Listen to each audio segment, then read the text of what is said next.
જય ખુખારમાં મેલડી પિતૃ પૂર્વજને રીઝવવા માટે શું કરવું એ આ વિડીયોમાં આપણે જોઈશું. જય ખુખારમાં મેલડી. નિવેદ દીવા જતી રહે છે,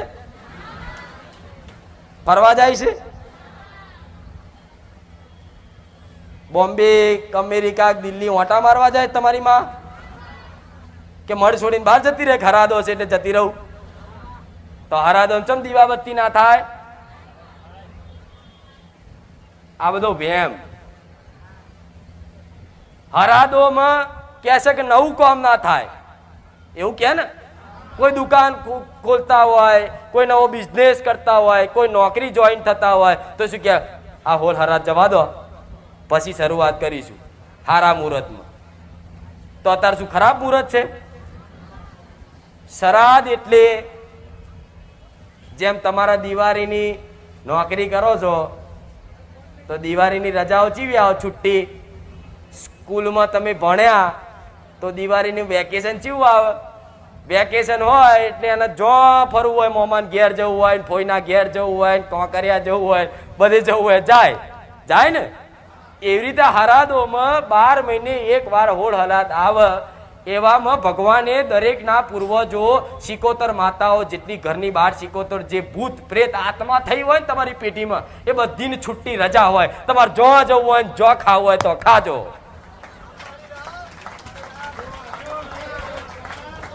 રજા હોય, છુટ્ટી હોય. ભગવાને આ સમયગાળામાં કે જાઓ હોલ દાડા તમે તમારે જો ફરવું હોય, જે ખાવું હોય, જે કરવું હોય એ કરજો, એવી છુટ્ટી આલી. આજ તમારા દાદા કોઈ આયા, તમારા દાદા પૂર્વજ થયેલા હરાદોમ આયા, તમને દેખાતા નહીં, આઈને ઘરના દરવાજે ઉભા રહ્યા તો એના એ આવો પણ તમે એને જોઈ ના શકો. એટલે સારું કે મને કોઈ જોતું નહીં એટલે સીધા અંદર આવે ને તો એની તિથિ હોય ને, એ તિથિના દાડે તે કદાચ એ પૂર્વજ વિચારે કે હારો જોતો ખરા, મારો દીકરો મારી તિથિ ભૂલી ગયો. એના દુઃખ થાય, એના દાળ ભાત ખાવો, એને ભાવતી વસ્તુ હોય, લાડવા, લાપસી, દાળ ભાત, જે એને ભાવતું હોય એને ખાવું હોય. ભગવાને એને રજા આલી કે જા આજનો દાડા તારી વસ્તી તને જે ખવડાવે ખાજે. પણ વસ્તી યાદ ના કરે તો એ પૂર્વજ યાત્રા કેટલો થાય ને. એ ભૂત, એ પ્રેત થયેલો તમારો વડીલ પૂર્વજ, દાદા, તમારા પપ્પા, દાદી, મમ્મી યાત્રા થાય કે નહીં? જોવા કે હારું મારા દીકરો મારી હોમુય નહીં જોતો. એટલે તો હરાદો એવું કહે છે કે ભાઈ નવું કોઈ વસ્તુ ના કરાય. ચમ કે પૂર્વજ ને તમે જો આવી રીતે કદાચ વ્યવહાર હાલવાનું, પાણી પીવડાવવાનું, જમાડવાનું ભૂલી ગયા તો એ પૂર્વજ રાહ જોઈને બેઠો હોય તું દુકાન કર, તારી વાત છે. અને હરાદો જોજો તમારી નજર હોમે આજુબાજુના વિસ્તારમાં હાથ ભાગવાનું, પગ ભાગવાનું, બાઇક લઈને પડવાનું વધારે થશે. આવું મેલડી કહ્યું.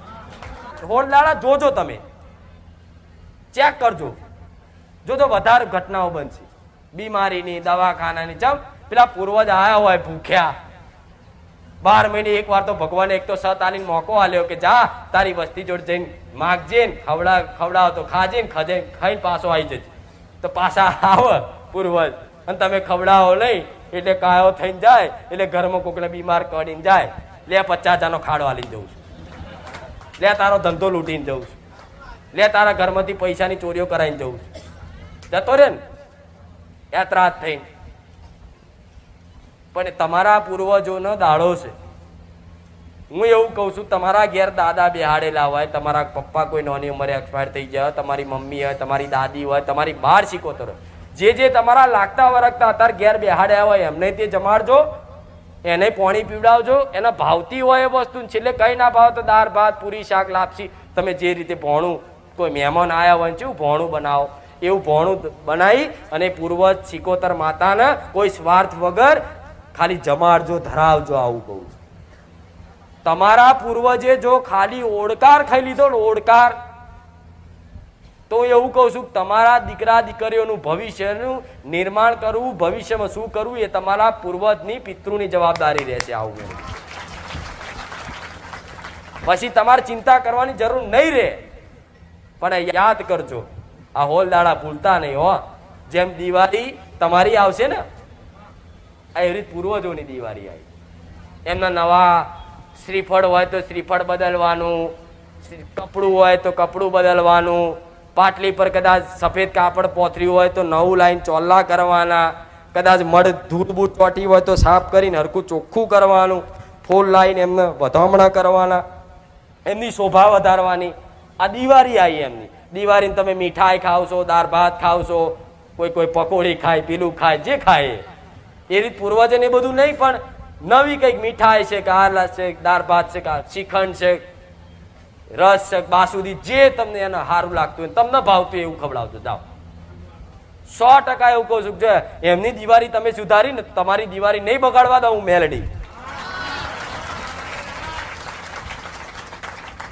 એની ગેરંટી 100%. આ વિડીયો ચાલુ છે, એમને એમ તો બોલતી નહીં બગાડવા દો દિવાળી. હરાદો પતશે એટલે નોરતા આયા. કોના? માતાઓની દિવાળી આવશે ને, કુળદેવી માતાની, મારા જેવી બહુચર, ચામુંડ, મહાકાળી, આ બધી માતાઓની નોરતા આવશે ને એમની દિવાળી કહેવાય. એમની સજાવટ કરવાની, એમની શોભા વધારવાની, એમની ચૂંદડી બદલવાની, નારિયેળ બદલવાનું, નિવેદ કરવાના, ગરબા ગાવાના, ગુણગાન ગાવાના. સમય આવે ને દિવાળી એમની, એ 9 દાડા એમની દિવાળી થશે દેવી શક્તિની. પછી કોની આવશે? એક જ દાડો આવશે કાળી ચૌદશ. એ મારા જેવી મસાણી મેલડીને મારો રામ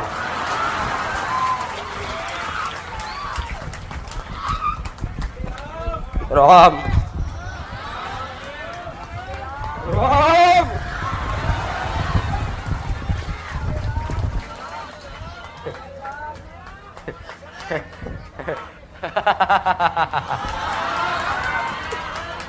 હું સોલંકી બેટીની, હું 84 ખાતાની, હું મસાણી મેલડી.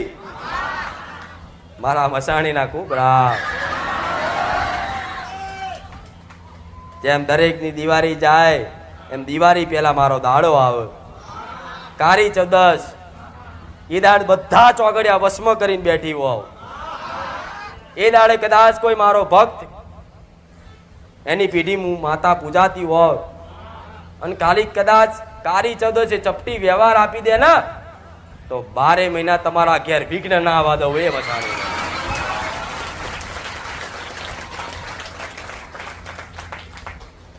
દિવાળી પહેલા જો કેટલા બધા દેવા આયા, કેટલી બધી દિવાળીઓ આવી. બધાની દિવાળી હાચવી રાખો ને તો તમારી દિવાળી નહીં બગડે. ઉપરથી નવા કદાચ સાધન દાગીના લાયેલી છે. આવું માતા કહું, લાલચ નહીં આલું, આશા નહીં આલું. ચમકે કદાચ હું તમને આશા આલું અને એ તમારી આશા હું પૂરી ના કરી શકું ને તેનો દોષ મને લાગે. જેમ કે મેં તમને આશા આલી અને તમે મારી આશા રાખી અને હું કોમ ના કરી શકી, એનો મને દોષ લાગે, એનો મને ગુનો લાગે. પણ હું એ માતા નહીં ખોટી આશા હલવા વાળી. જેટલું મારામાં સામર્થ્ય છે, મારા રોમનું સત્ય છે, જેટલી મારામાં શક્તિ છે એટલું હું મેલડી બોલું છું. દરેકને કહું છું, ખાલી મારાજી મસાણી માતા તમારી પીઢીમાં હોય ને, કઈ ના ભક્તિ કરો તો કઈ નહીં, ખાલી 12 મહિને કદાચ કાળી ચૌદશ સાચવી લેજો. જાઓ ભક્તિ તમારી માની કરજો, કુળના દીવાની કરજો. તમારા ઘેર કદાચ પૂજાતી હોય ને, ખાલી 12 મહિને એક દાડો સાચવી લેજો. 12 મહિના કદાચ હું પરમાણુ બોમ્બ જેવી છું. બધા દેશ જેવા પેલા અણુ બોમ્બ રાખે ને, દુશ્મન બોર્ડર ઉપર કોઈ પાકિસ્તાન વાળા મિસાઇલ છોડે તો ઇન્ડિયાની તરત છૂટી જાય.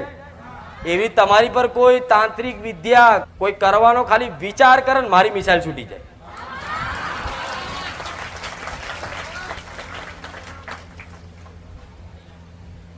પણ ખોટો વ્યાયામ ના રાખતા.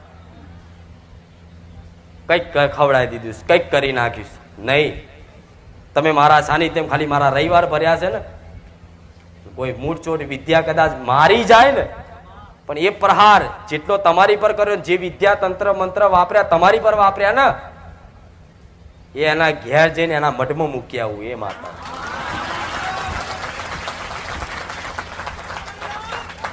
એની માતાના શરણમાં મૂકી આવું કે લે તારા દીકરાનો લુચ્ચો દીકરો છે તારો, અંભાર નકર મારા ઝપેટે ચડ્યો ને ટિકિટ ફાડી નાખી તું મસાણી.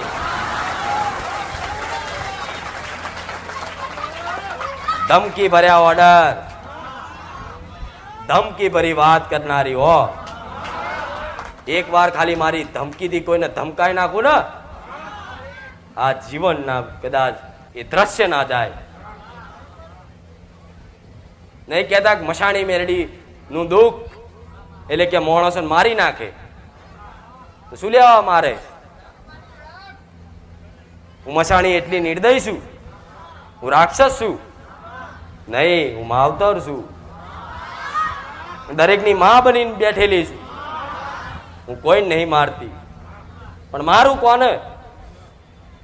જે મારા અસ્તિત્વ પર વિશ્વાસ ના કરે, અને વિશ્વાસ ના કરે તો ભલે, પણ જે વિશ્વાસ કરતું હોય એના ઓગરી કરી એના મારા ભક્તને કદાચ ગમે તેમ દબડાઈ જાય, બોલી જાય અને એમ કે તારી મેરડી હોય તો જબરી મોકલી દેજે, તારે હું જીવ લઈ જઉં.